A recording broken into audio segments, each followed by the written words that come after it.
we are going to share today. So while we wait for others to join, because I see a lot of persons still joining the waiting room, I am quickly going to share my screen and then we will continue. But before then, please understand that this is not a masterclass. This is not a course.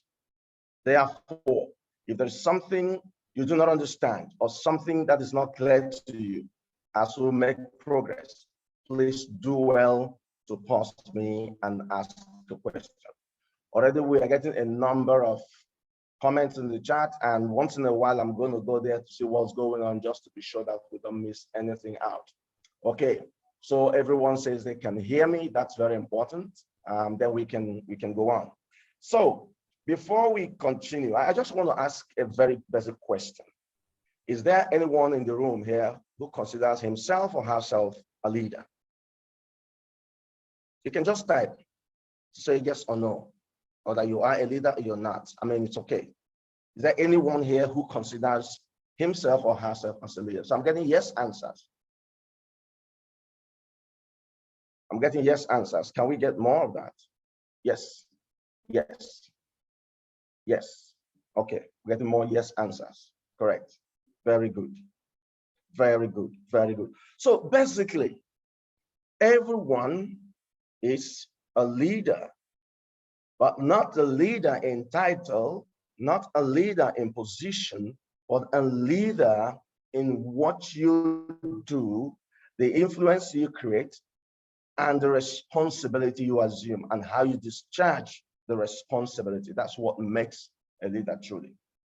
But there's also a question of what is the capacity of the leader, because we can lead in different capacities, in different roles. But before we lead in different capacities and roles, what are the virtues that are expected of us? That's very important. So let's go on now to look at these virtues, which I said are basic, but sometimes they are forgotten. They're not even referenced at all, and they are not seen as being very important. So let me proceed to share my screen. I hope it's there, okay?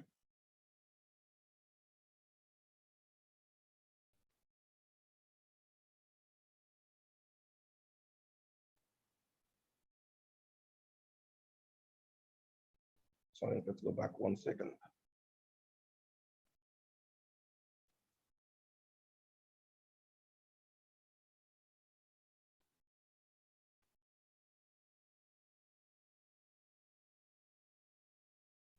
Okay, there we go.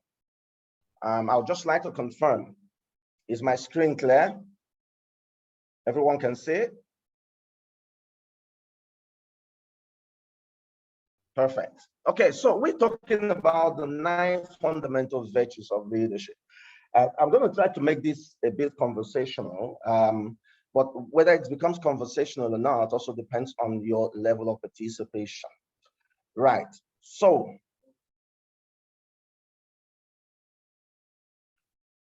okay, I think it should be in full section now. I think so.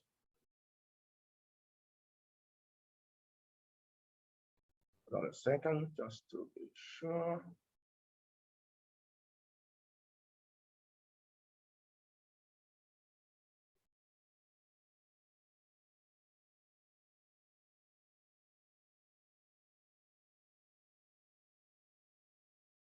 Okay. Let's go back to it.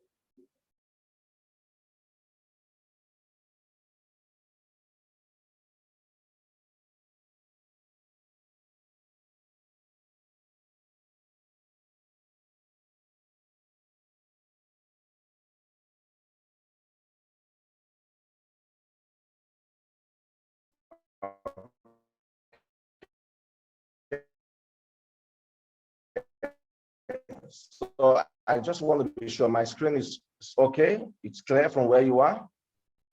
Okay, perfect. This is what that organizational and personal capacity of individuals and organizations that encounter us. And specifically, we'll focus on ensuring that organizations or individuals are able to dare and to bear. We're going to talk a little more of that when we get into virtues properly. Okay, now let's start with this little takeaway. It says, the kings of the Gentiles exercise lordship over them, and those in authority over them are called benefactors. But not so with you. Rather, let the greatest among you become as the youngest, and the leader as one who serves. I have emphasized one who serves, Specifically, leaders serve. That is what leaders do. They do not lord it over people, but people naturally will yield to the leader when the leader is a servant leader. The other takeaway says, their prophet said to them, God has anointed or appointed Talut to be your king. And the people said, how can he have authority over us when we are more worthy of authority than he, and he was not given plenty of wealth? I repeat that. The people said, how can he have authority over us when we are more worthy of authority than he, and he was not given plenty of wealth? Now, in the world we live in today, whether in organizations, in our families, in the society, people are assumed to be leaders because of the depth of their pockets, because of how much money they have, because of the wealth that they possess. People have political authority. People are ascribed leadership because they have big titles. But this is teaching us that it is not about how much money you have. It's not about the big title that you have. It's not about how loud you are that determines whether you become a leader or not. The smallest, the youngest can actually be a leader. The smallest and the youngest can actually be a leader. I want us to keep that in mind as we progress.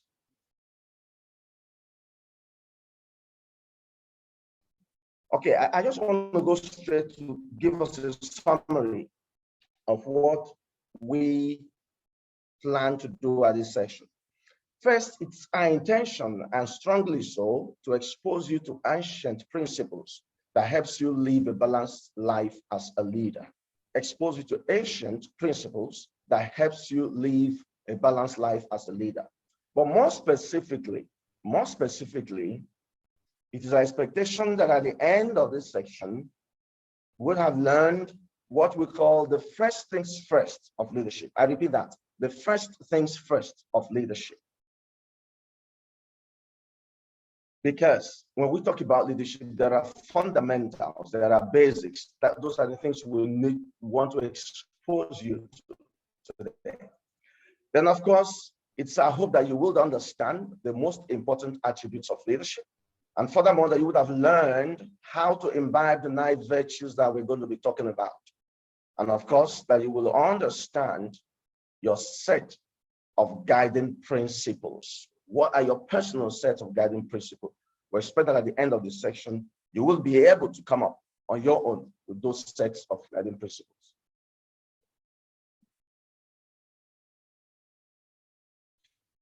Okay, I've just been told that the slide is still on the first.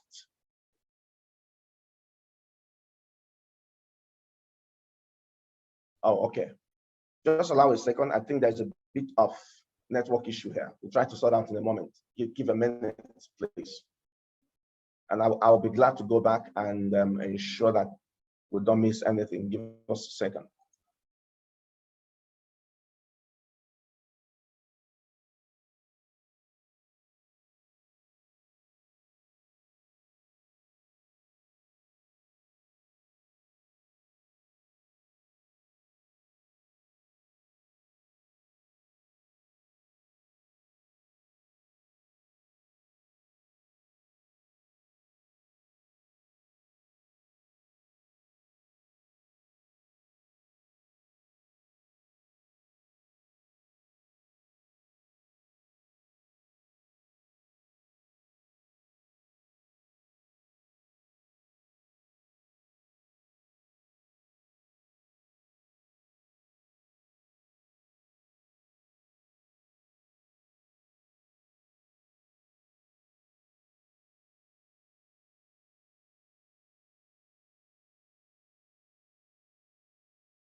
All right.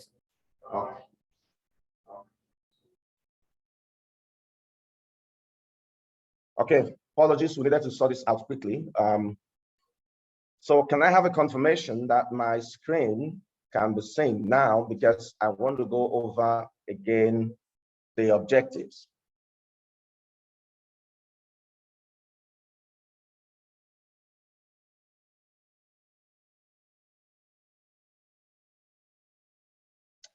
Okay, perfect. So I was going through the objectives and I said, primarily and in summary, our intention is to expose you to ancient principles that helps you live a balanced life as a leader. And in more specific terms, it is our intention that at the end of the section, you would have learned the first things first of leadership, first things first of leadership. And of course, understand the most important attributes of leadership. Then, of course, you would have learned how to imbibe these 9 virtues that we're going to be talking about, because it is important to not only listen, but be able to imbibe and put it into practice. And of course, the intention that you would also have understood your set of guiding principles. You have to come up with a set of guiding principles for yourself, something you have to follow to help you to live this balanced life we talk about as a leader. You would have been on the way to start your journey to a more sustainable leadership. And of course, you would have learned how to live for others, because specifically, why do we even exist if not for other people? So if we were to define leadership, some school of thought has said leadership is the action of leading a group of people or an organization, or the ability to do this. The action of leading a group of people or an organization, or the ability to do this. I'm still checking the chat to be sure everything is fine. Okay, yeah, I've got a yes now. Perfect.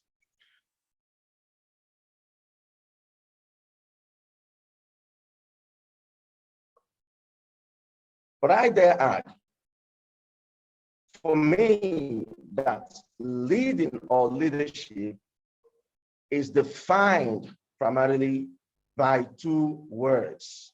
And those words are responsibility and influence. Responsibility and influence. What is responsibility? Is when you take ownership. So the word ownership is part of what defines responsibility. It's when you appropriate.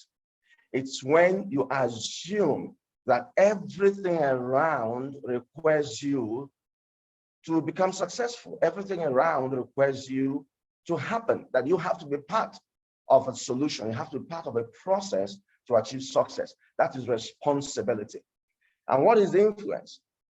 Influence simply, it's when your action, not your words, I repeat, when your action, not your words, drive people to do things that they ordinarily will not want to do. Let me repeat that. Influence is when your action, the things you do, drive people to take actions that they ordinarily would not have loved to take. Things they consider impossible, things they consider not their business. But because you are a person or a leader of influence, your action drives them. So they naturally gravitate towards you. They get attracted to you. They follow you naturally, not because of what you say to them, but because of the influence, that you exude. That is exactly what. So responsibility and influence, these 2 words define for me what leadership is. You could have your own definitions, and that's okay, because we exist differently in different climes, and we belong to different school of thought. But what is important is at the end of the day, the end result. Did we achieve our goals? Are we on the way to achieving our goals? That is what is very important. So let's take it a bit further now. If I ask you to please list for me some of the traits of a good leader, can I have some of us just type? I just want to have an idea. In your mind, what are some of the traits of a good leader? We also answered before that we are all leaders in our own sphere, in our own space. But please, what are some of the traits of a good leader? Yes, my very good friend, Riyadh from Mauritius, thank you for joining, says good communicator, and I agree. Okay, more of that. Responsibility and accountability. I agree. Taking action. I agree. Please more. What are the traits of a good leader? Respect for others. Totally agree. 100%. Yes. Can we get more of it? Good listener. Resilience. Yes. Resilience. I agree. Can we have more of it coming? Traits of a good leader. Resilience. Vulnerability. Yes. That's the truth, because sometimes you could be emotional, you could break down. Vulnerability is very important. Yes, can we have more of it? Courage. I cannot agree less. Thank you. Yes, courage. Can we have it? Firm with decision. Accountability. Patience.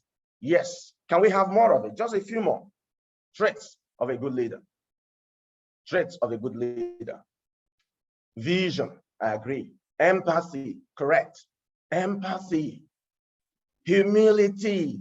This is lacking in our world today. Humility, empathy, they're all lacking, but these are wonderful traits of a good leader. Thank you. Thank you. And I'm just going to say that I totally agree with all that you have sent in as traits of a good leader. And you know what? You have already mentioned about 1, 2, or 3 of these virtues that we're going to be considering today. And why I decided to ask you to mention this is to bring to your attention the fact that the traits or the virtues we are going to be discussing are not strange, they are not foreign, they are not new. But the question is, how many of us are conscious of these virtues? How many of us have imbibed these virtues? And how many of us are able to deploy and apply these virtues for our own benefit, benefit of other people, and the benefit of the society? That is the crux of the matter. So it's not about knowing about these virtues. It is understanding them and also being able to use them for our good and the good of others. So thank you for the answers. And I can say that leadership, means different things. People can say trust. We mentioned respect. We talked about vision. We talked about intelligence, competence, responsibility. We mentioned things like confidence. We talked about respect, effectiveness, flexibility. We also mentioned vulnerability. Yes. So in what you can see on my screen, you have a lot of components that when put together defines leadership in a way that everybody can find a space to say, wow, I can actually do this. Why have I not been doing it? So that's given that we understand those components and aspects of leadership, given. But the question is, can we truly say that we also understand those virtues that we must first understand and imbibe before begin to talk about whether we're communicators, whether we're leaders that are competent? So what we're going to be talking today, again, is what I call the first things first of leadership. What must come first before these other traits that we have mentioned? And that's going to be our focus. So let's move on. But what is your fundamental of leadership? So the concept of fundamentals, if we have to look at fundamental as a noun, it simply means a central or primary rule or principle on which something is.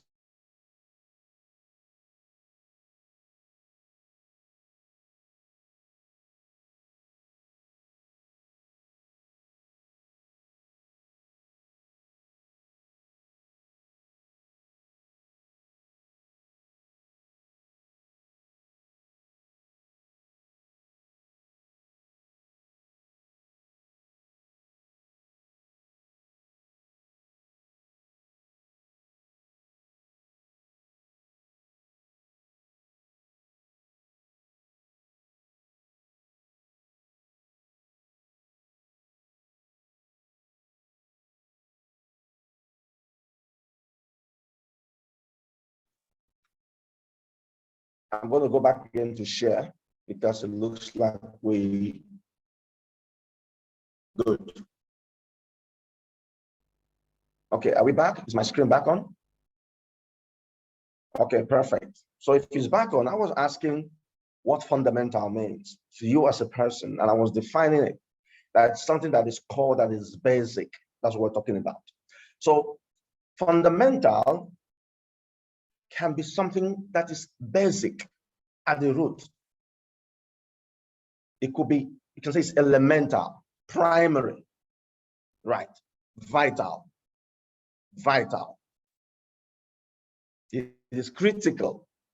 So the virtues we'll be talking about are virtues that are critical foundations for leadership. You can say it is important if you like, and of course you can say it is prime. So for us, all these are what make up fundamental.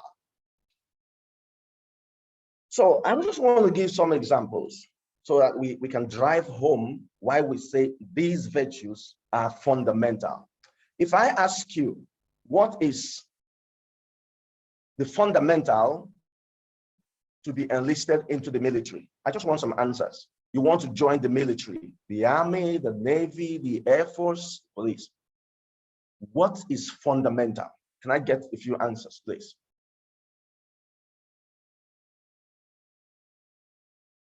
Physical fitness. Perfect. You just answered it. Physical fitness. Physical fitness. The reason is very simple. You know, how to handle the gun, how to fight at the battlefront. These are things you learn when you have been admitted into the military. But physical fitness is a precondition. I want us to understand that. Physical fitness is a precondition for you to be admitted into the military. How to handle the gun, how to operate the gun, how to fight the enemy, how to avoid being killed, and all of that are things you learn post-admission. But pre-admission, you have to show that you are physically fit. So that is an example of fundamental. Right. So if you want to play football, I want more answers. What is the fundamental? Somebody says sound mind, mental fitness. Yes. So these are all preconditions to be enlisted into the military. Then for football, can I have answers? You want to be a footballer. What is the fundamental thing? More answers, please. Fundamental. Want to play football. Otherwise, I go to the next. Skill. Yes, so you must be skillful, right? So you must have prepared yourself before you want to enlist to play for a club. You need to ask yourself, what are the skills that you have? Somebody says sound health. Sound health, true. That's why when a club wants to sign a player, it is mandatory that medical tests, medical tests are conducted on the player. And if you do not pass those medicals, it is almost fundamental. Now, if we talk about becoming a teacher, let's make it more interesting. So if you want to be a teacher, what is the primary thing? To be a teacher. I'm going to move on. To be a teacher. To be a teacher. Good communication skills. Yes, it doesn't necessarily mean that you have to be fantastic in the use of grammar. No, good communication skills is being able to convey what you're teaching to your students so they can understand. So that is fundamental in teaching. Yes. If you want to be a musician, for example, can we have an example? So I can just move on quickly. Yes, to be a musician, what is fundamental? Yes, somebody says good communication skills, you must know the subject matter. I totally agree, 100%. Now, to be a musician, fundamental. People are going to be listening to a voice. Yes, somebody say voice and rhymes. Very important. Voice, primary, critical. You must know your keys, correct. So this is getting interesting. Flying an aircraft, what is fundamental? Flying an aircraft, what is fundamental? Riyadh, can you help us here?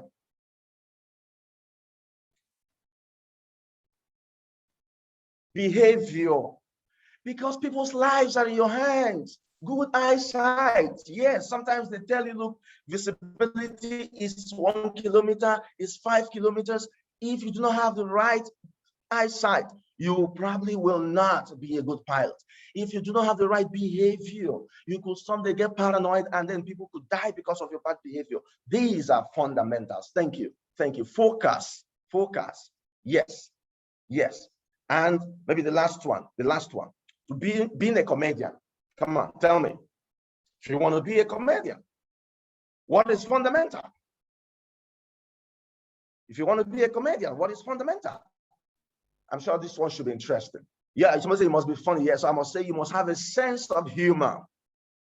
You know, it doesn't matter how long you're on stage. If you do not have a sense of humor, people will not listen to you. Yes, so somebody answered it. Have a good sense of humor.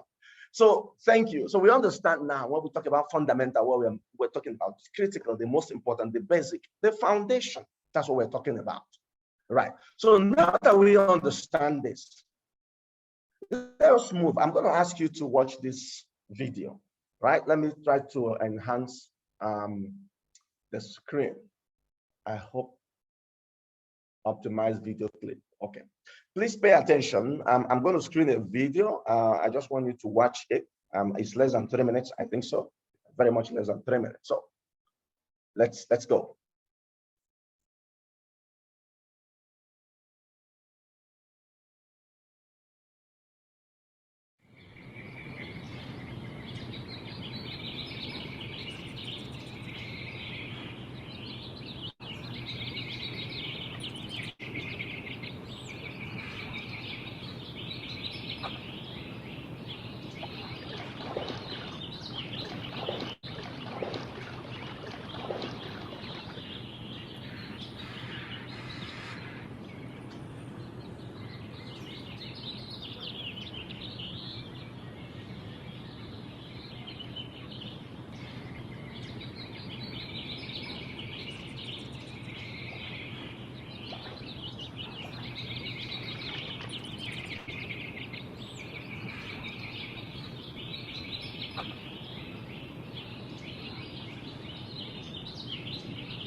Okay, let me have your thoughts.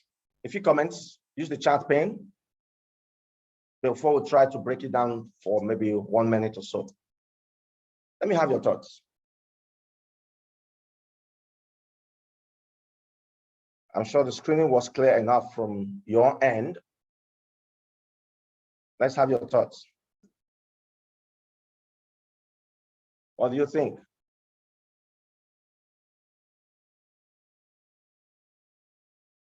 What do you think?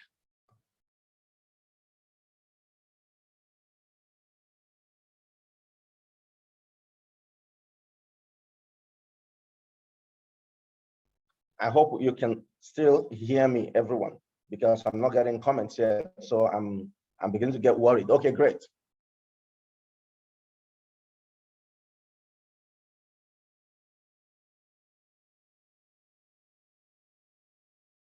Perfect. Both of them crossed the water. One was worried about his shoes, and the other one, it did not matter. That's true. One more comment or two. One more comment or two. The young man saw the problem others passed and knew the solution was nearby. Yes, the solution was right there. Right there. Right there.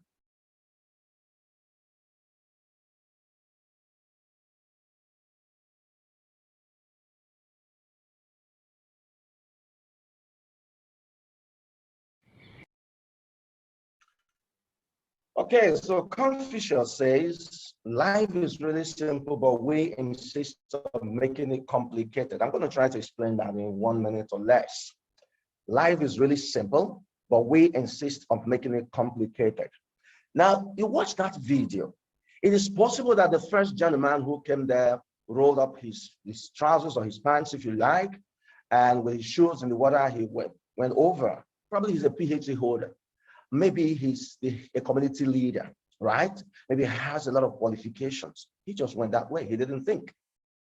The second person came, didn't bother about rolling up the trousers, the pants, and just walk on the waters. And then the little boy came and thought, wow, these my shoes are precious. I can't afford to get them damaged or spoiled. And he thought about how he could cross without spoiling his shoes. Now, what is the lesson? The lesson is very simple.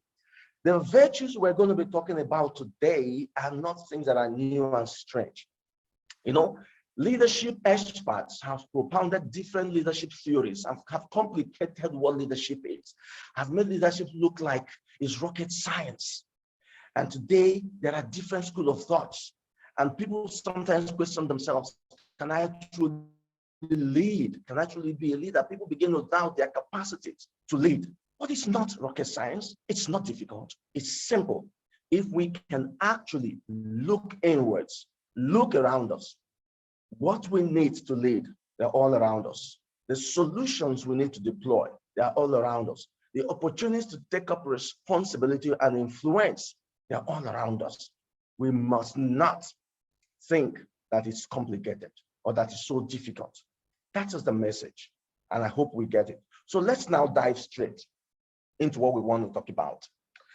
So as you can see on my screen, I have written there, Bushido, the way of the samurai. Now, the virtues we're going to be talking about today were codes of moral conduct that the samurai of ancient Japan were expected to not only imbibe, but consistently and religiously follow. That was the days of the samurai. We are now in the contemporary world. And these codes have been studied and looked into and have been found to be useful and applicable in the modern world of leadership. So when we talk about Bushido, it simply means military night ways, the ways which samurai or nobles, as they were called, should observe in their daily life as well as in their vocation. So the samurai at the time had, a set of standard codes that they must follow. They must follow. It's also called a code of moral principles. They were required or instructed to observe. But that was for the samurai. And leadership scholars have looked at that and said, can these codes still be applicable in today's world? Can leaders today find usefulness, value, application in these codes? And the answer is yes, because these codes are not different from things that we know here every day, but which most people in the world, whether they're political leaders, business leaders, social leaders, community leaders, find it very difficult to imbibe and apply. Self-serving interests, because everything has eroded and we cannot. Okay, I'm told that the slide is blocked, so I need to remove the optimization.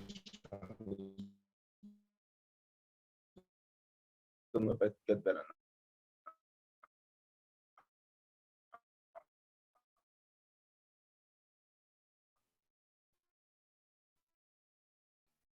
Okay, is it better now?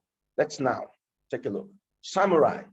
What is samurai? So originally, samurai simply meant one who serves. One who serves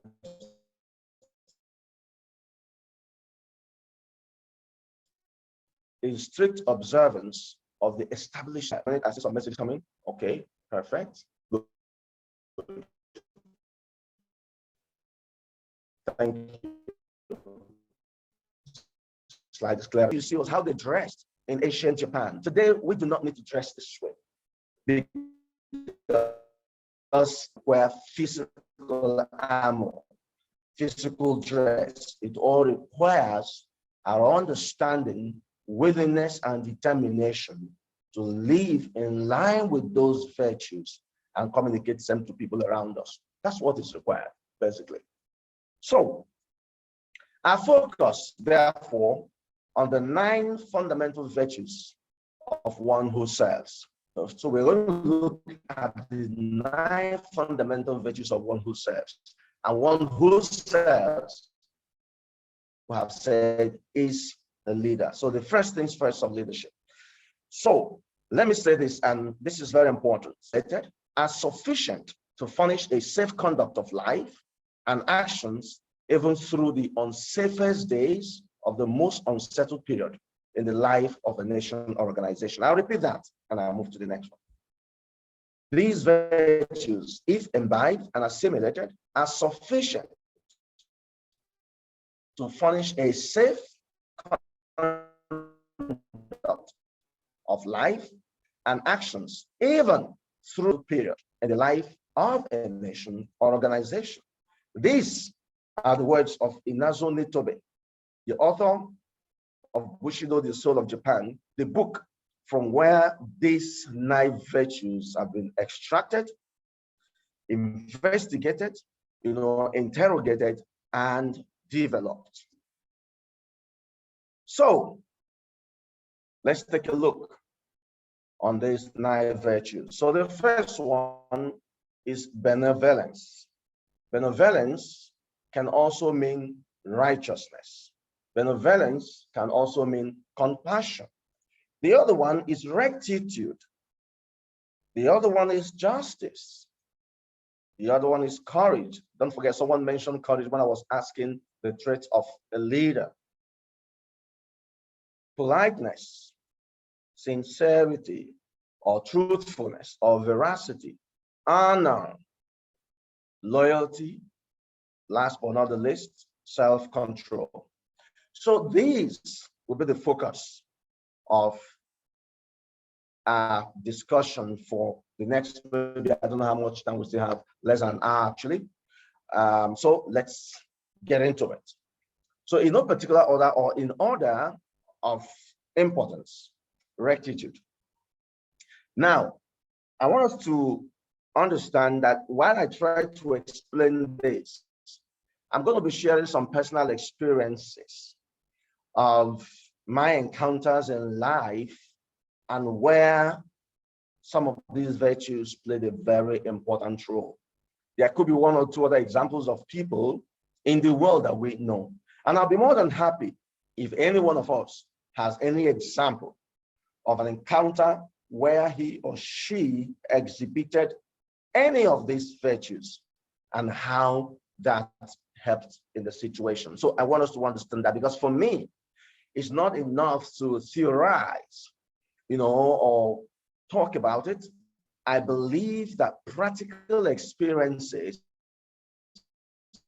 will also help to drive home this. So that's very important. So rectitude is a consequence of being honorable and honest. It's a consequence of being honorable and honest. Or you can say in summary, integrity. In summary, integrity. So rectitude is the power of resolution. Is power of resolution, the capacity to make a decision either way, for or against. Rectitude does not include sitting on the fence. Rectitude does not include abstention. Rectitude does not include saying I am neutral. Rectitude is the power of making a resolution. But that resolution must be based on duty demanded by right reason. So rectitude is not just about that power to make a resolution. That's a part of it. But it says rectitude, becomes complete when your resolution is a duty demanded by right reason. So when your resolution is based on any reason that is not right, that is not rectitude. That is not rectitude. And another Bush says the power of deciding upon a certain course of conduct in accordance with reason, without wavering, to die when it is right to die, to strike when to strike is right. That is rectitude. And let me quickly give one example. In the year 1999, I was in my final year in the university, and I come from a small community. And the community for 10 years was divided over an issue of where the headquarters of the church should be situated. So there were different communities in the town wanting the headquarters to be within their community. And so that divided the town sharply for 10 years. And there were a lot of efforts made to solve that, but that didn't work. And it caused a lot of problems that even politicians decided to appropriate funds meant for development, and nobody was talking. So 32 young people, university undergraduates, 29 of them were male and 3 of them were female. We decided that we needed to do something to rescue the situation. So we all decided to congregate in the hometown and decided to pay a visit to the individuals who were responsible for the protracted controversy.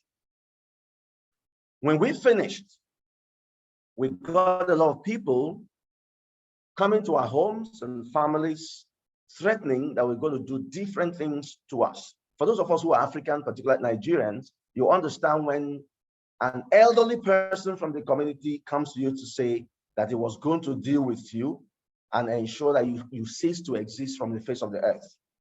Now, this was a threat that has to do with life. And I was leading these 32 young people. And I had a decision to make.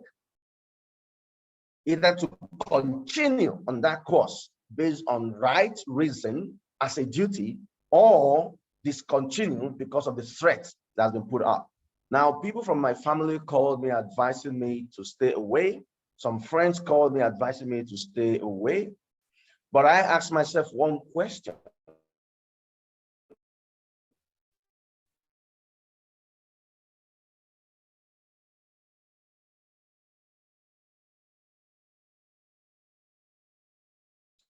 If I decide to discontinue, what becomes of the faith of the other 31 people who were looking up to me? What becomes of the faith? Continue.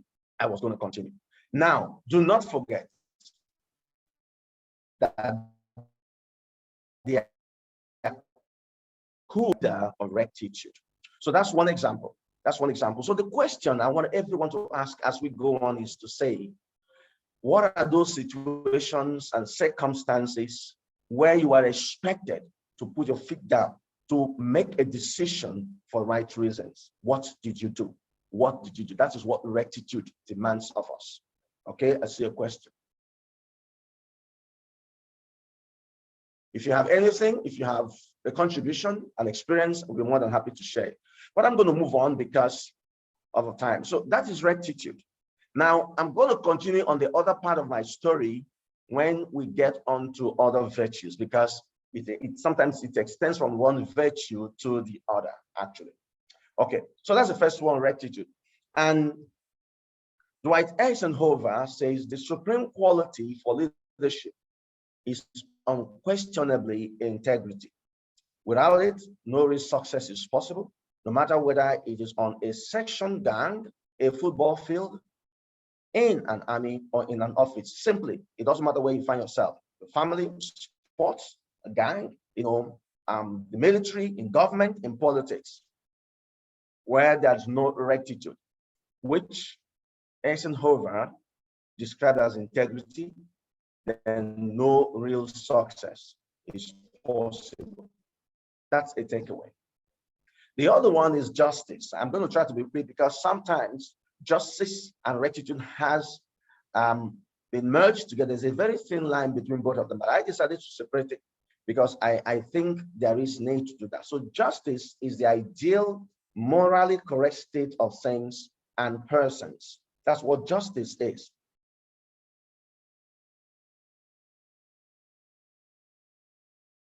Ideal. When we say justice, it means fair is fair to all, equity, objectivity, neutrality, egalitarianism. That is what justice represents. And without overflogging this is the bane in most communities, in most countries, in most families. Justice is fast disappearing. Today, justice is seen to be bought by the highest bidder. Justice is seen to be given to the man whose status is so big, so complex, so popular. Justice is almost disappearing for the common man. But as a leader, you are expected to always ensure that justice is and must be meted out to all concerned. Whether you are rich, whether you're poor, it does not matter. What is important is justice for all.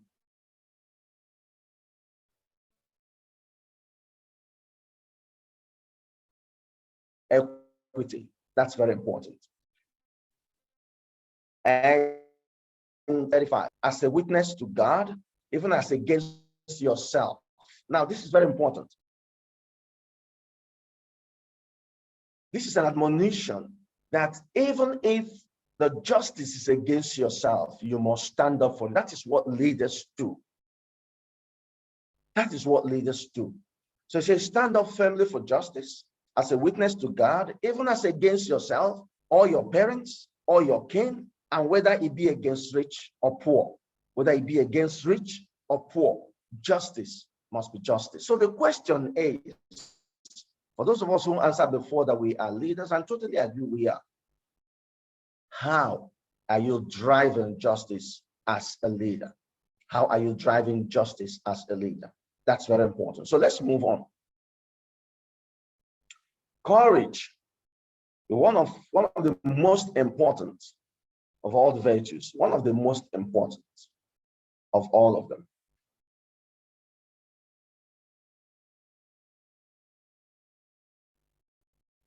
So courage is the ability to confront fear, pain, danger, uncertainty, or intimidation. Courage is the ability to confront fear, pain, danger, uncertainty, or intimidation. In fact, courage is doing what you are afraid to do. Courage is continuing even when you are afraid. Courage is saying this, I am not sure, but I'm willing to continue. And in summary, it's been defined as a spirit of daring and bearing. Paul says, I can't hear him. I just want to be sure. Can you all hear me? Can you confirm? Very well, okay. Okay, please check your audio because others are confirming that they can hear me. I just want to be sure that we're not losing anybody. Perfect, perfect. So, and I want to explain it this way. You know, I told about the story of what happened when we had a controversy in my hometown. Now, truly, there were threats. You know, those who felt uncomfortable with our audacity, our courage to wanted to do the right thing, actually went to people explaining to some of them what they were going to do to us. We got a wind of it, but we did not stop. It did not deter us.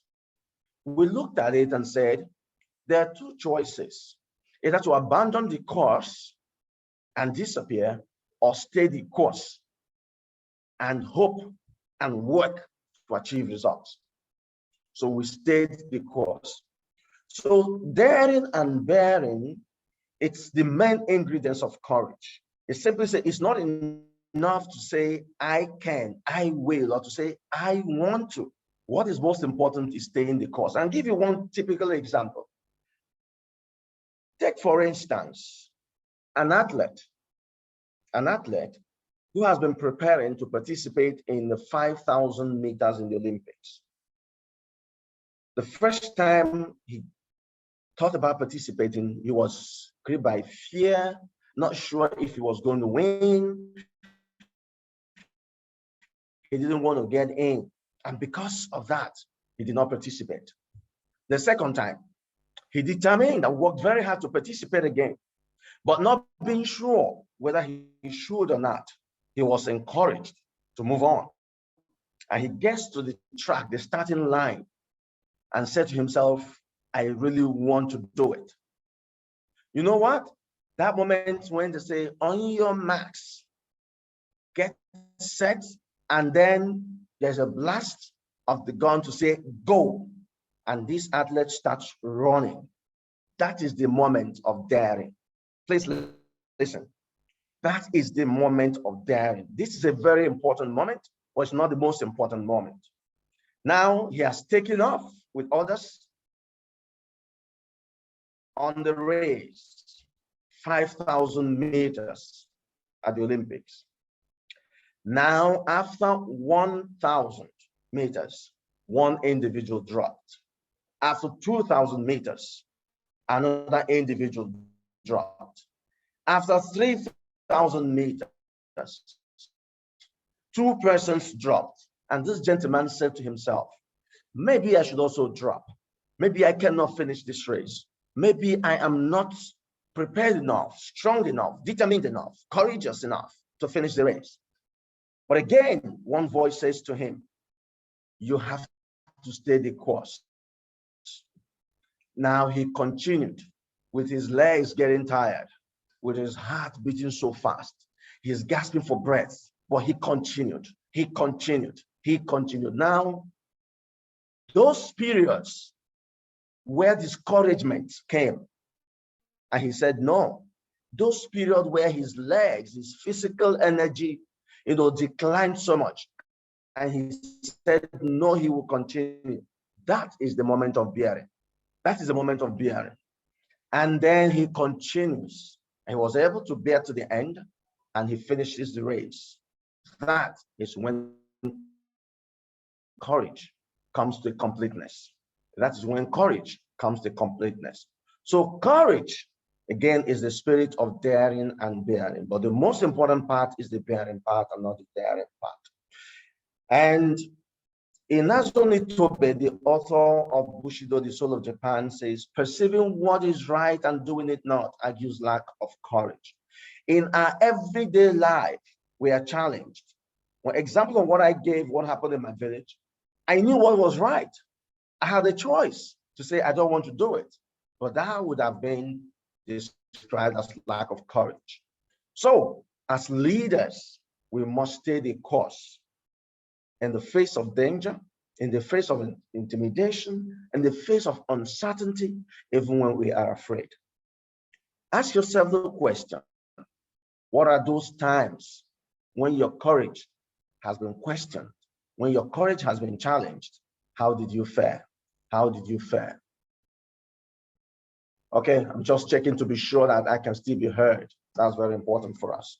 Okay, so let's move on to the next one. But before then, an African icon, a man respected and renowned around the world who is late now, says, courage is not the absence of fear, but the triumph over it.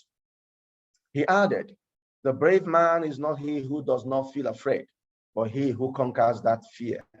So even the brave man feels afraid, but he must work to conquer the fear. The next one is benevolence.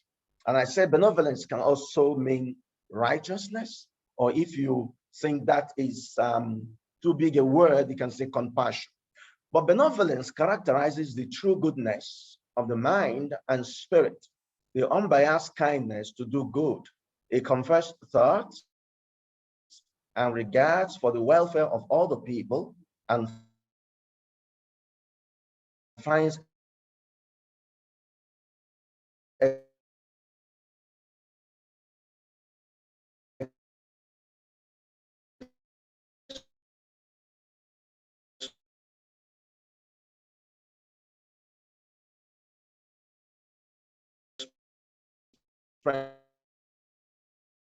in empathy.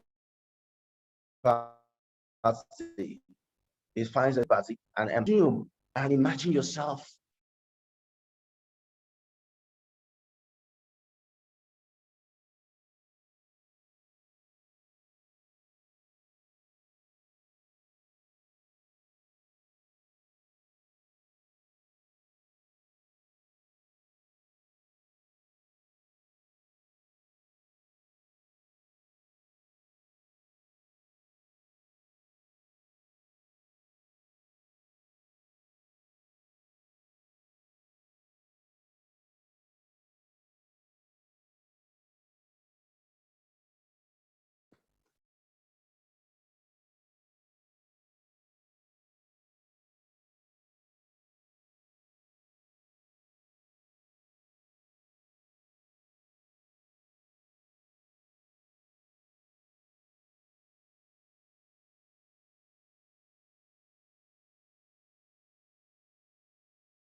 Okay.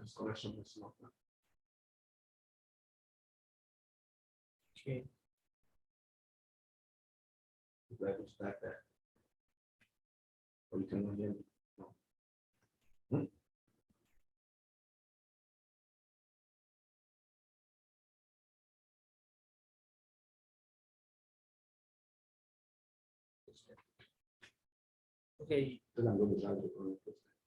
Our guest speaker is trying to connect back again.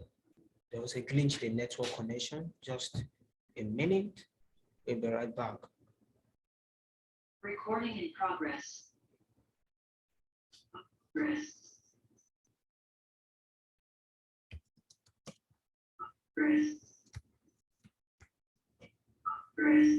Okay. Our guest speaker is back. I think from my screen is up. What can you say?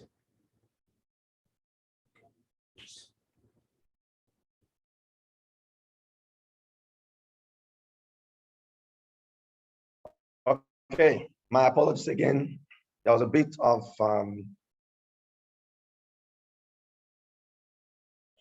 distortion in the connection.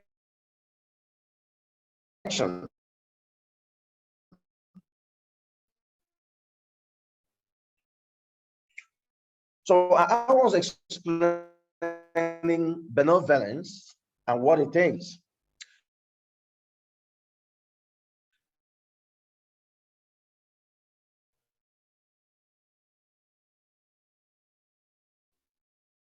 And I wanted to emphasize very strong ways. It confess thoughts and regards for the welfare of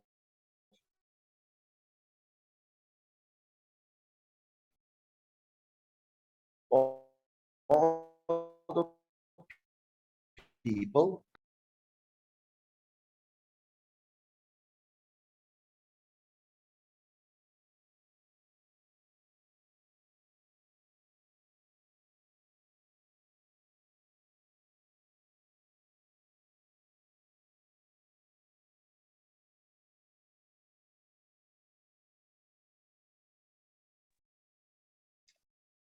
Okay, again, apologies, connection. If this happens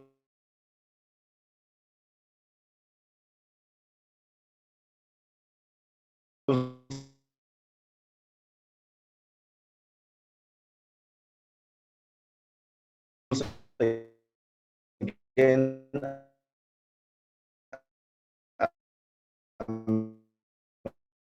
I have to switch.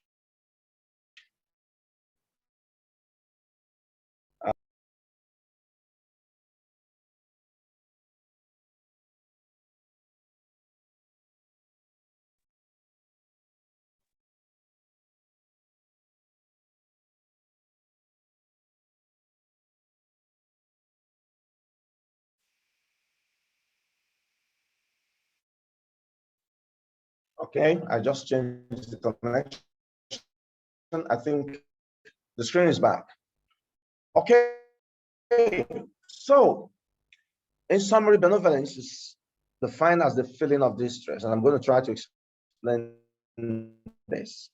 Feel the pain, but that pain you feel should be strong enough to push you to want to provide a solution, offer help. That's where I give an example. Let's say you have been hired as head of sales in an organization. And on your arrival, you realize that the organization was making a revenue of, say, $1 million per month. $1 million per month. Okay, and of course, you are expected to improve on that. And then your first month, it was still 1 million. Your second month, it drops to $800,000. Your third month is $700,000. Now the revenue is actually declining, and you were hired to actually improve the revenue. The question, therefore, is what would you imagine will be the state of mind of this individual who's working so hard doing everything, but yet not getting the result? Now, some persons will say, I use the word is going to feel distressed, but feeling that distress is not enough. That distress should be strong enough to cause you to find a solution, to be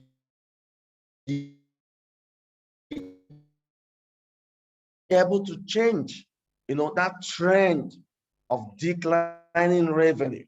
That's what benevolence does. Who are suffering. I give a typical example. We have political leaders today around Africa and some parts of the world who lack benevolence. They don't understand what empathy is. There are leaders who have the capacity, but out of self-serving and empathize with the people they lead. And therefore, when a leader does not understand what empathy means, it means not just feeling distress about the situation, but truly stepping out to do something to change it. The same thing in businesses, in our communities. Today, benevolence, empathy is fast disappearing in political leadership, in business leadership, in social leadership. The question, therefore, is, where are you in benevolence?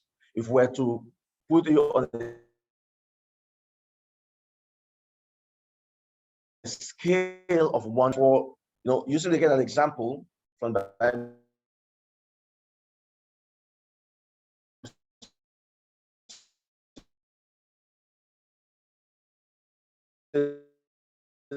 blind receive sight, the deaf hear, the dead were raised, and the good news is proclaimed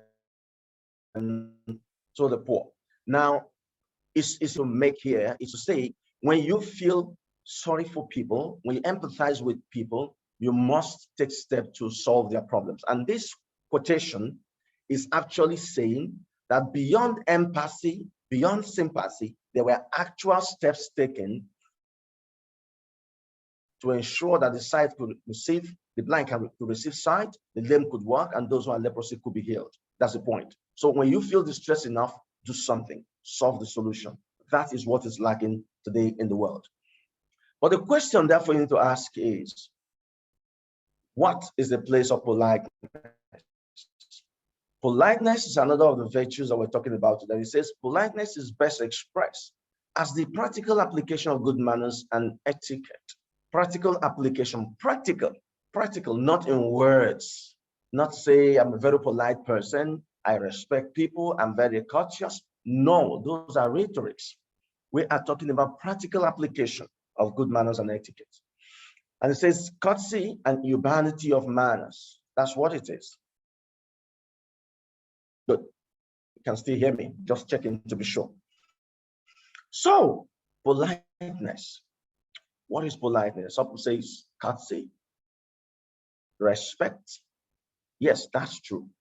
But when politeness is expressed for fear of offending persons, individuals, status, position, then that is not politeness.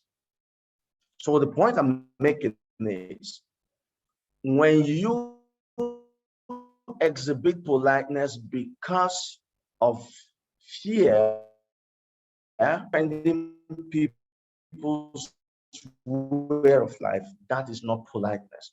Politeness should be a way of life. Politeness should be expressed practically at all times, in all circumstances, and to all manner of people. And to all manner of people. And that's the question we ask today.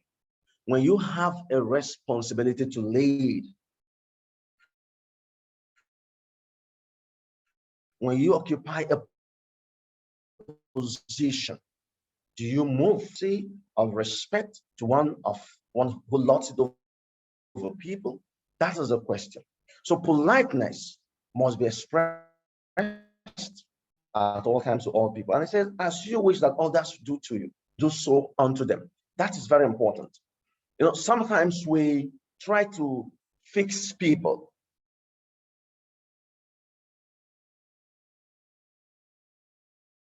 How we even want them to behave. We have expectations of people. The question is, do you also think and imagine how these people around you, in your team, those you lead,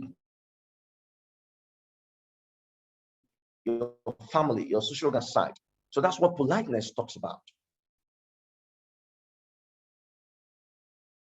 That's what politeness talks about, that not because they want to be seen to respect, positions or titles, but because they believe that that should be inborn and they must show it practically. The other virtue is sincerity and truthfulness. Sincerity or truthfulness. And sincerity or truthfulness is the virtue of speaking truly about one's feelings, thoughts, and desires. Speaking truly about one's feelings, thoughts, and desires. This is almost non-existent in today's world. We almost lose it.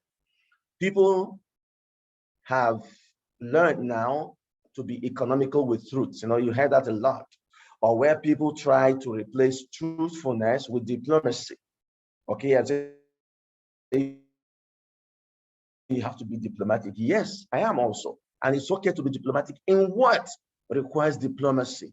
You cannot apply diplomacy in what truthfulness should represent. And that's the difference. And that's the difference. So we call it the end and the beginning of all things. When you say something in the morning, it should be the same thing when you say again in the evening. It should not change. So consistency of your position is very important. And this is something that is lacking today from the family to business. In fact, there is an opinion that people are not learning to lie to themselves. I don't know how that works. The people will know within them this is what they continue to caution themselves that shut up. This is not it. But their inner self, the conscience within them, continues to spank them and tell them this is the truth. That's why I said people have learned to kill conscience. There are people today who kill conscience, leaders. They kill conscience. When that part of you speaks to you, you kill it, you suppress it. That is dangerous, and that is affecting the world today. Look around the world. When people cannot stand up and say, this is wrong, don't do it. And when people have to take positions, they either say they are standing or they're sitting on the fence or they're not. That happens to all of us. Leaders must have the courage to speak truly about their feelings and their thoughts. And that's why I will say, but let your yes be your yes and your no. For whatever is more than this is from the evil one, not from you. So please, leaders, honor. Honor is a value and social status based on that individual's espousals and actions. The things you do, where you do them, when you do them, how you do them will help people evaluate if you're a person of honor or not. Leaders are expected to be honorable in all that they do. You know, many years ago, my father used to say to us that the loss of property, the loss of wealth, these are great loss, but the loss of honor is such a loss that no man can restore. And therefore, leaders must guard and guide their honor with everything. You know, in the days of the samurai, some of you have heard what we call the harakiri, right? Those days, people in the ancient Japan do not sign contracts or agreements. You're bound, or your word is your bound. Because when you go to ask somebody to lend you some money, you've gone to borrow money from a person, there's no contract signed. You borrow based on your honor. When you said, give me this response, I want to lead, I want to become the leader, nobody asks you to come and sign anything. You are given that based on your honor. When you appear anywhere to do anything, it is given to you based on your honor. And those days, to break that honor is equivalent to taking your own life. So when you hear the harakiri, is when people feel that their honor has been impugned, what do? They take their own lives because they believe that it is better to die than to live in dishonor. It is better to die than to live in shame. But today, that is almost lost. Every little transaction, people want to write agreements. Why? Because trust is lost. Honor does not exist anymore. And that is the challenge. So honor is a very important virtue of leadership. And we call it the price of a good name or the price of an act. Because there must be a price to pay. And that price is you must, whatever it takes, keep your honor intact as a leader. And it says further, don't do anything only to get ahead. Don't do it because you are proud. Instead, be free of pride. Think of others as better than yourself. That way, humility comes in.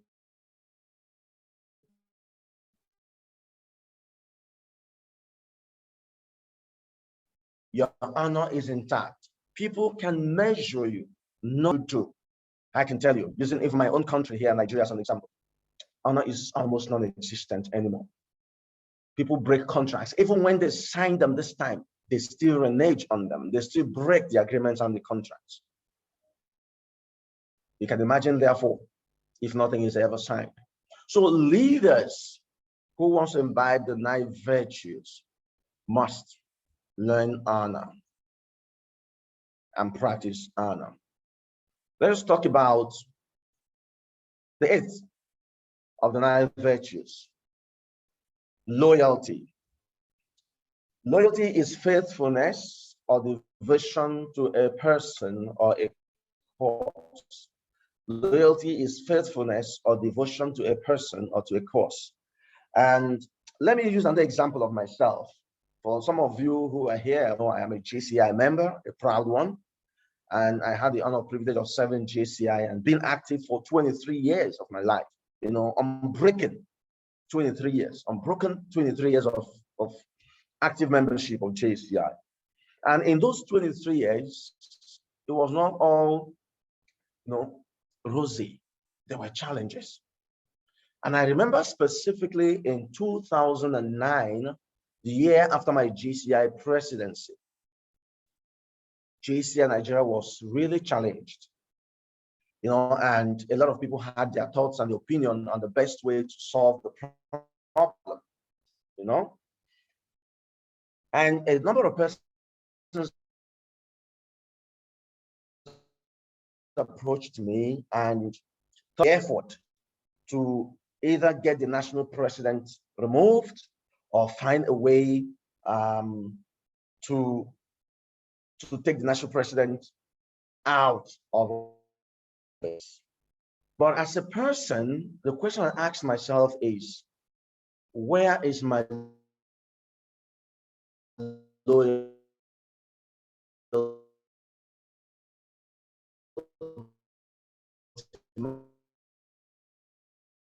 My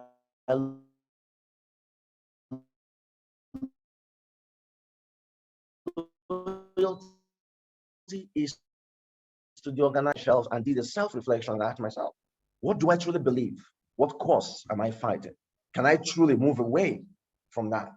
And I came to the conclusion that the course I was following was the right course, and that I didn't find enough reason to be part of effort to remove a national president or to even do anything to impugn her office at the time.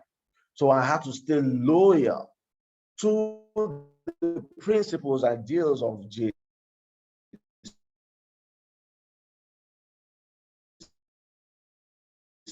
JCI, but also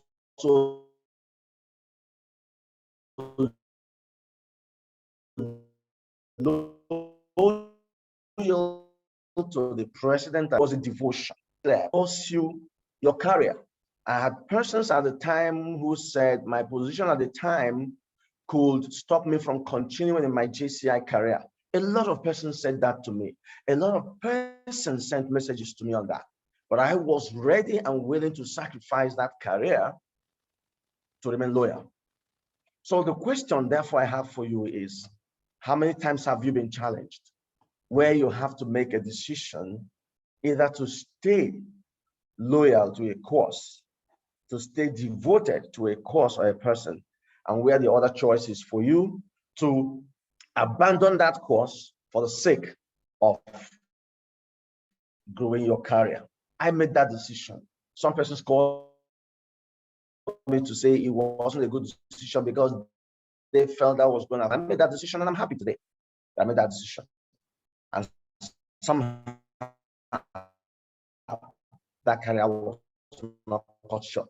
So the question, therefore, is, can people truly say that you are a man or a woman of fidelity? Loyalty cannot be blind.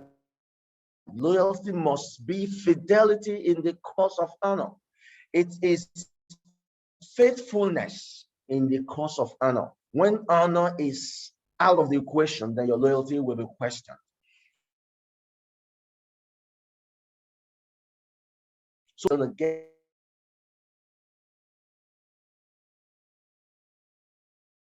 get out of it, devoted to a person, to a cause, because there's an honor in it, and it's for better and greater good. That's what loyalty is. So, faithless is he that says farewell when the road darkens. When the road darkens. To simplify it, I had a choice at the time to look at the national president in 2000 and said, I'm sorry, I cannot stay with you anymore because the road was darkened. It was gloomy. I could have abandoned. I could have stepped out and gone another direction. But I had to stay faithful, even when the road was dark.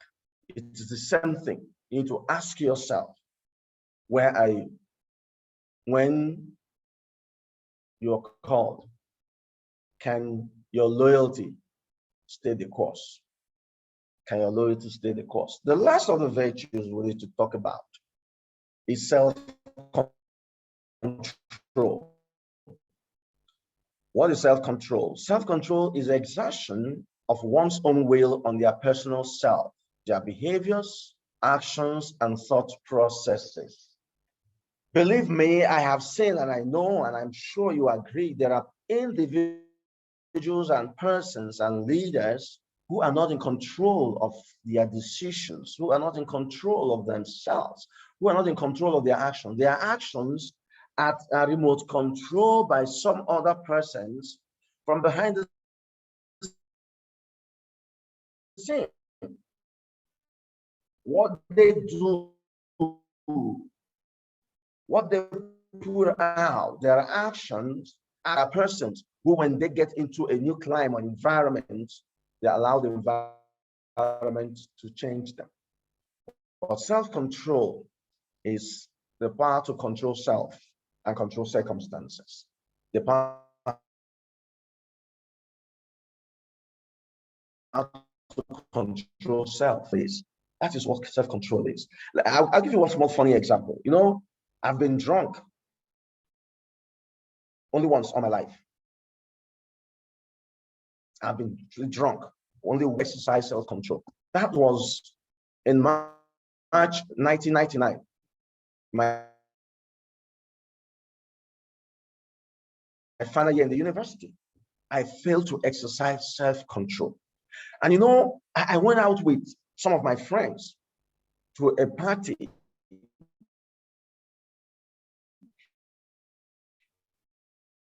This party whose wife had a new baby. And originally, I had thought wasn't necessary. I said, okay, but this is our boss, our lecturer, head of department. So there was need for me to go there. And we went. And you know, sometimes we must all know our capacity. You know, there are persons who can consume one full bottle of whiskey and they're okay. Some persons can consume half bottle and they're in trouble. Some can take just one cup or one glass and the whole of their day is ruined. So self-control also has to do with knowing yourself, your capacity, what you're able to handle and what you cannot handle. Somehow I think I knew what my capacity was. But because I lost control of myself at that point, I wanted to impress my friends who were with me at the party. I wanted to feel like they felt. I decided to go beyond my limits and took in much more than I could handle. And I lost it.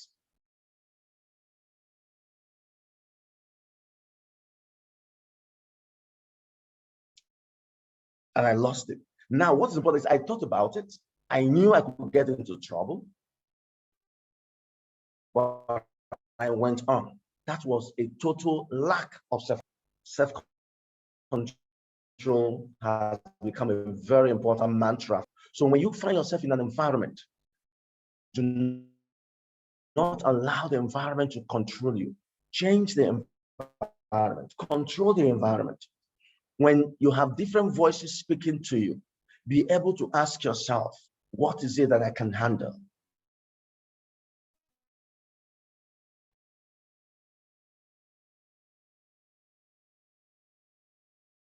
Be in charge. That is what self-control is. City and without self-control is like a city broken into and left without walls.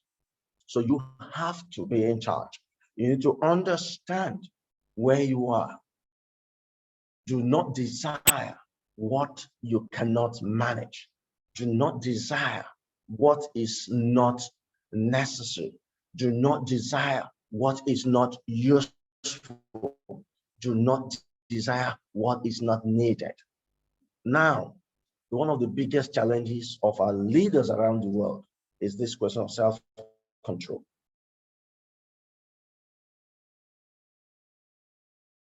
And that's why issues of corruption, for example, misappropriation has become a problem. You know, where leaders and political leaders, if you will, in the midst of poverty amongst their people, because they cannot control themselves. And that's why they continue to dip your hands, pauperize their people, but they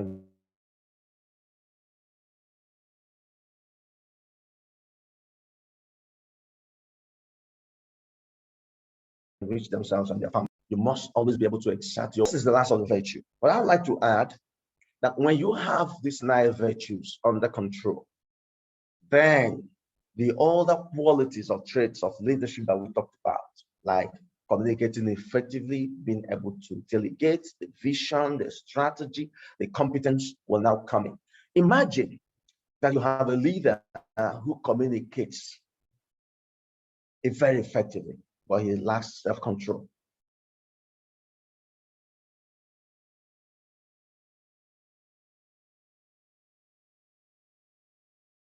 To drive people through that vision. Imagine that you have a leader who understands planning, growth, or at the same time, he likes politeness and there's no honor found in him. So it is important and good to communicate effectively as a leader, to learn how to delegate. It is also very important to know how to drive people, even influence people, even to take responsibility that we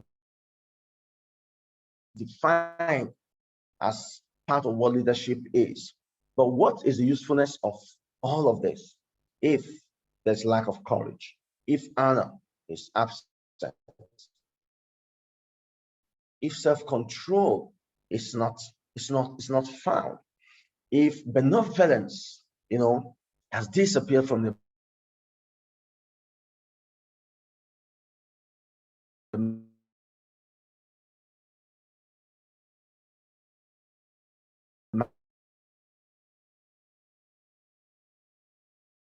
mind and the practices, how well you communicate, how good you are as a team player, everything. The biggest problem of leadership are lost. Today, you go to some companies, you see they have a list of the values. But the question is, how many of the employees in those companies actually live by those values? From the managing director or the president or the chairman to the least person, values are eroded. In our countries and communities today, values are eroded. People are not thinking about, how will my action and the things I do benefit everybody. With the thinking, that's the thinking, how to bring values back.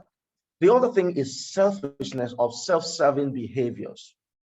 Self-serving behaviors. Today, there are more people who think more about how to just better themselves and do not give a thought, not even for a minute, about other people. So when people decide to abandon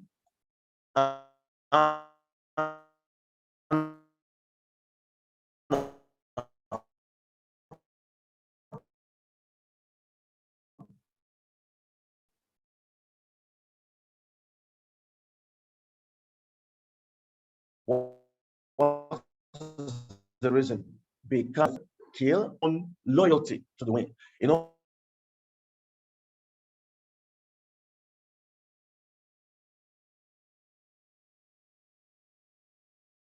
We have here individual, and the moment they feel they're not getting some benefit directly, they move again. So loyalty is also destroyed. Why? Because of selfishness, because of self-serving behaviors. It's the same thing, even in companies, even in social organizations where you lead.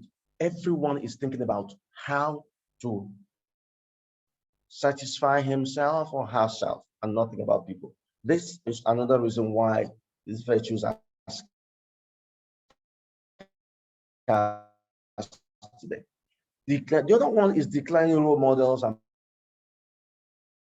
mentors, right? I don't know if it fit into that definition of role model or even mentors, right? Because whether we like it or not, sometimes we need to look up to people. But beyond looking up to people, sometimes we need to connect with these people directly as mentors to help us. There's declining role models and mentors. And because these are not available, people sometimes do not know where to go. So what do? They grab whatever is available, irrespective of what anybody thinks about it. So we need to again begin to ask ourselves as leaders, how am I leading my life?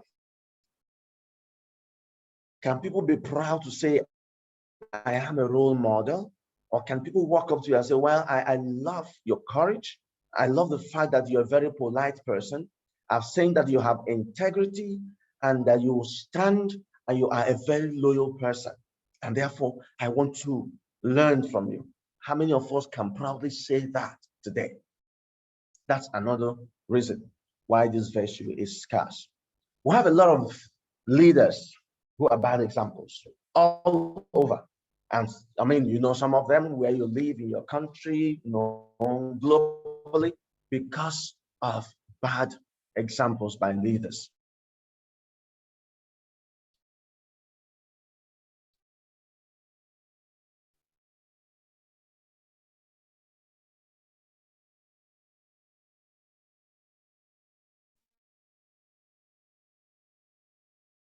These virtues are scarce, but some stand for what is right.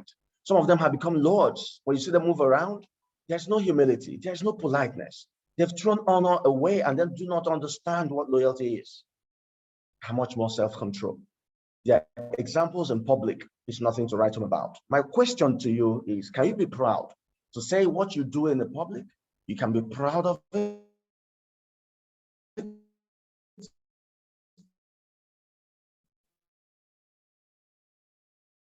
And people can look up to you. A lot of our health issues, and because you want that role, you want that position, so you are willing and ready to do anything. You are ready to lose your honor.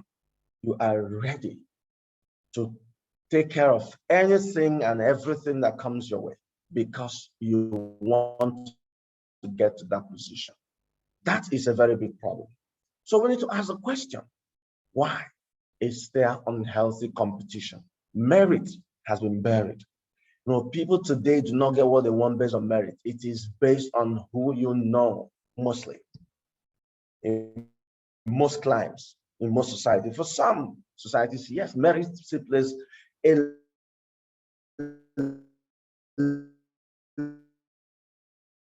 lot of roles with decision for merit or against merit.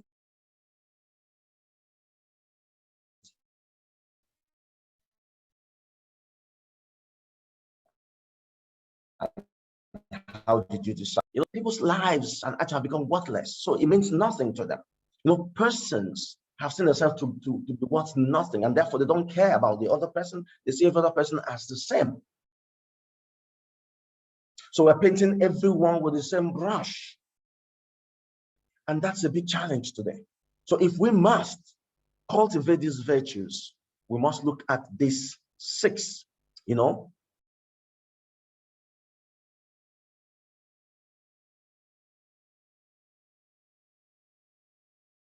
Challenges, you know, ask yourself, how do we bring ourselves back? And the last, maybe but one slide is to show is how do we now imbibe these virtues? What do you need to do? Because we can imbibe them. What do you need to do? First is you must visualize the life you want. It's very important. Some of us live the lives of others.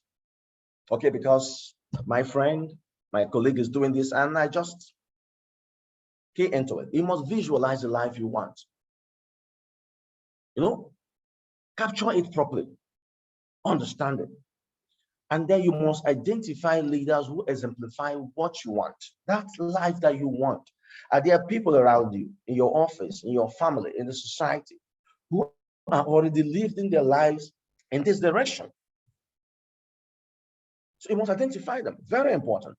And of course, you must choose and follow leadership codes.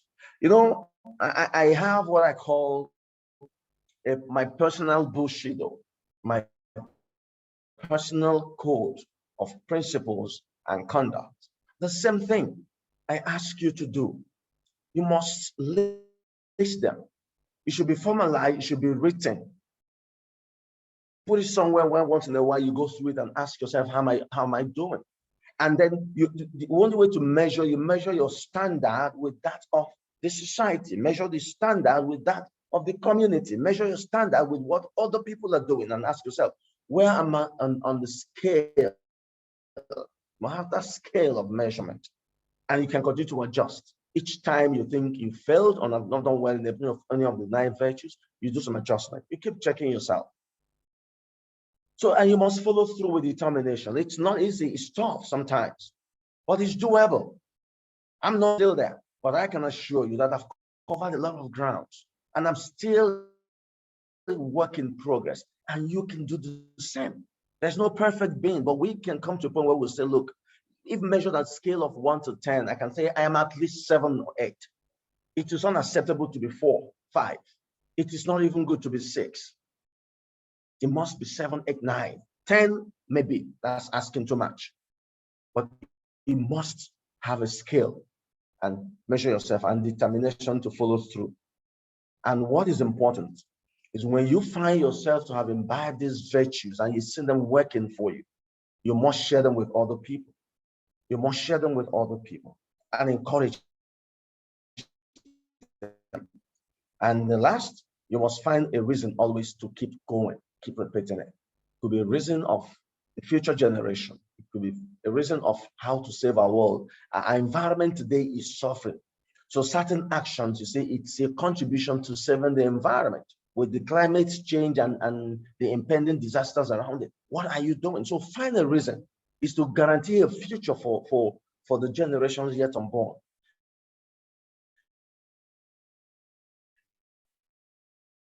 It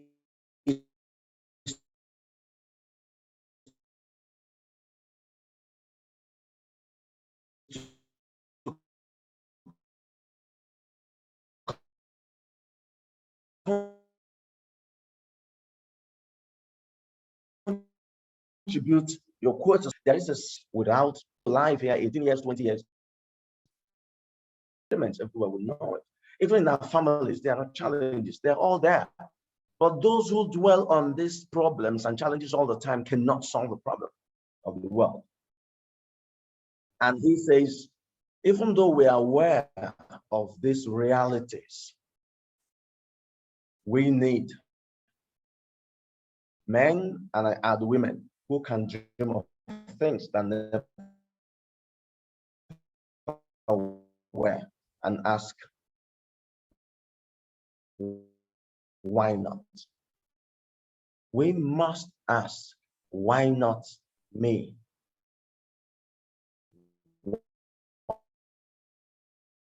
Why not us?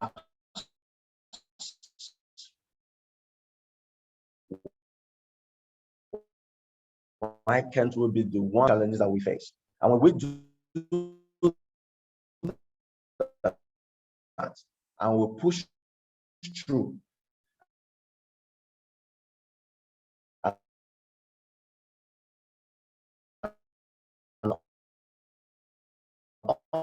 understand that these 9 virtues are the fundament before anything else, being those leaders that we don't even know what is going to happen to becomes. I want to thank you for your time. And I say that those virtues of the leader, and thank you so much. Thank you. It's been a great opportunity to be speaking to you if you have them here. But I want to say finally that to dare and to bear, it's a process to winning. When you start, don't give up. I had the opportunity of almost running a business for 1 year, and there was no revenue coming in, and people were wondering why I was still hanging in there. I had to hang in. You know, I tell people that as long as your head is above the waters, you are not drowned. Okay? And don't let your head go under the waters. When you dare, stay the course to bear, and you surely will win.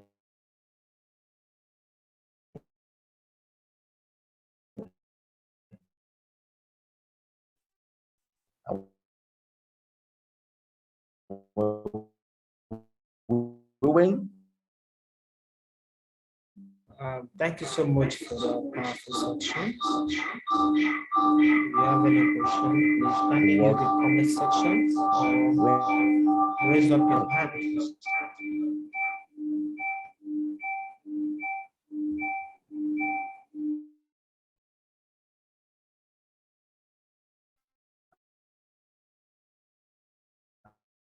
And the future is guaranteed and not jeopardized. Thank you very much. Thank you. If you have questions, we're more than happy to take them.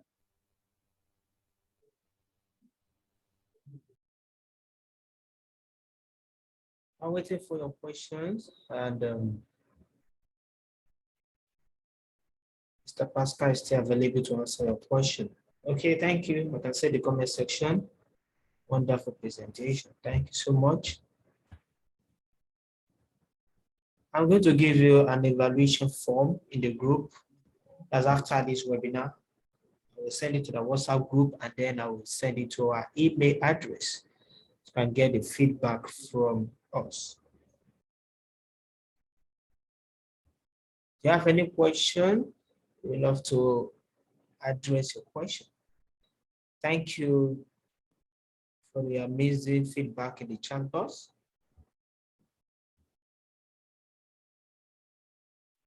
I'm still waiting for your questions, or if you want to speak, just raise up your hand and we ask you to unmute your mic. I'm sure I cannot hear you.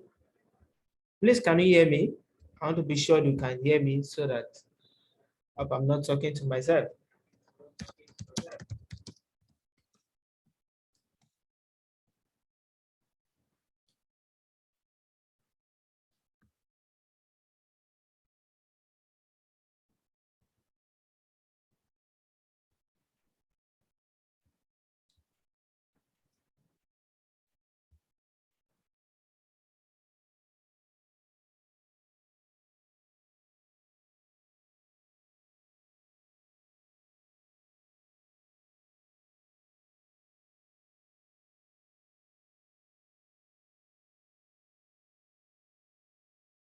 I also keep to myself. So this is asking them to provide an answer. So how can a leader navigate between being decisive and collaborative with the team? Being decisive and collaborative with a team. Now, when you work in a team, you must understand that each member of that team should be treated as a leader, because the weakest chain in the team is also the strongest, because when it is broken, everything goes disarray. So each team member's contribution is very important. And therefore, being decisive in a team is not to lord things over. That's not what it means to be decisive. It's not to say that your opinion must be the one taken. It's to convince and not to coerce. Let me use that. You know, there's a power of conviction. There's also a power to coerce people. Managers coerce people in different ways. They say, I'm more experienced than yourself. I'm your boss. You need to do this, otherwise there'll be consequences. You're coercing people. But when you convince people, is to lay bare your argument, which is seen to be superior, and advance your reasons, and allow others also to give their own opinions and advance their reasons, and then you can deliberate it, right?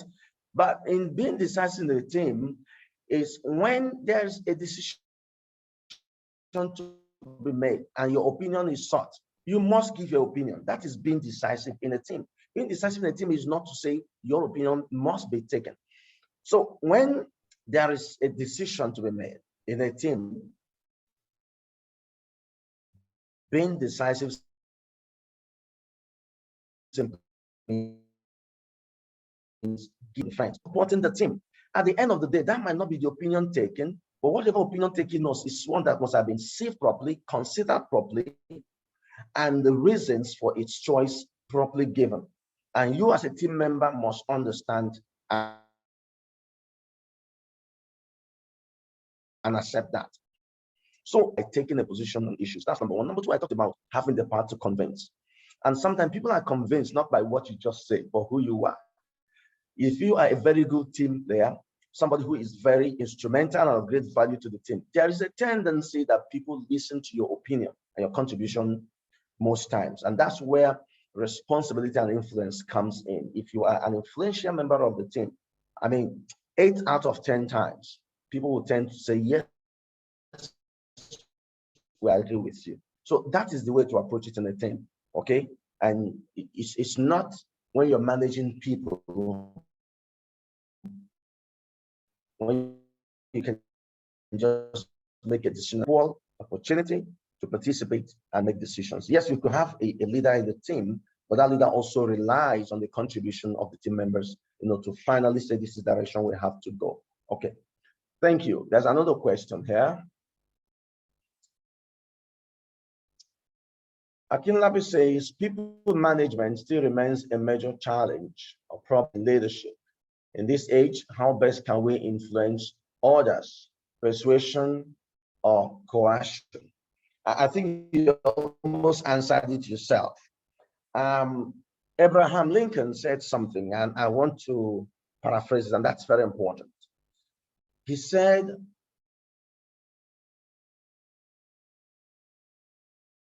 leaders, no, he said managers do things right, while leaders do the right thing. Yes, I got that. He said managers do things right, while leaders do the right thing. I'm going to use that to answer this question from Akinlab. You know, when you work in an organization, a structured organization, there are laid down procedures and rules that must be followed. There are, employee handbook. There are values. There are do's and don'ts. People are stereotyped and prepared and trained to follow those trends. So the duty of a manager is to ensure that people who subordinate him, people who work with him, follow that trend and stay in line with those rules and regulations. And that is where the manager do things right. So doing things right means following laid down rules. So you can use coercion and all of that. But there are managers who are also leaders who, why not jettisoning those laid down procedures, but sometimes can think out of the box to say, if this is what we have been asked to do and we are stuck, is there another way to do it without jeopardizing the rules and the regulations? And the leaders who also manage, or the manager leader, let me use that word, manager leader, will understand that there is an ample opportunity to apply something that is not written, which does not jeopardize what is written, but can provide a solution. So in that instance, it is not a question of coercing people, it's a question of convincing, persuading people. It's a question of leading people and influencing them to understand why they should agree for you to go in that direction. So when you are, when you talk about the organization where you are, the question you need to ask yourself, how many caps are you wearing? Are you wearing only the cap of a manager? In that, you could get stuck. But some people wear the cap of a manager and also that of a leader. So, because the truth is, there are times when the managerial skill you have fails. There are times when that capacity of the manager comes to a headlong, to a dead end. That leadership part of you will have to then come to play. So the leadership part of you actually starts where the manager part of you gets stuck. So at the end of the day, the question is conviction and persuasion and not coercion. But today, people still apply the coercion, especially when they manage. But when you lead, or when you lead people as a manager, the persuasion and the conviction is your best bet because it gives you a result better than others. The other question here from Toloba says, how can a leader handle a yes partner or co-founder? That's a tough one. A yes co-founder. When you say it's a yes co-founder, it gives me the impression that this co-founder is not innovative, is not creative. He or she says yes to everything that you bring. Then how is that person a partner? Except the person is bringing all the money, right? Because when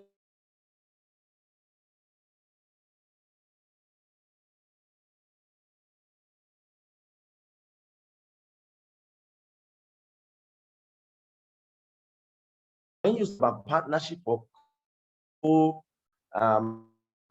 founder, it means this individual, you have the vision crafted and the individual bring it.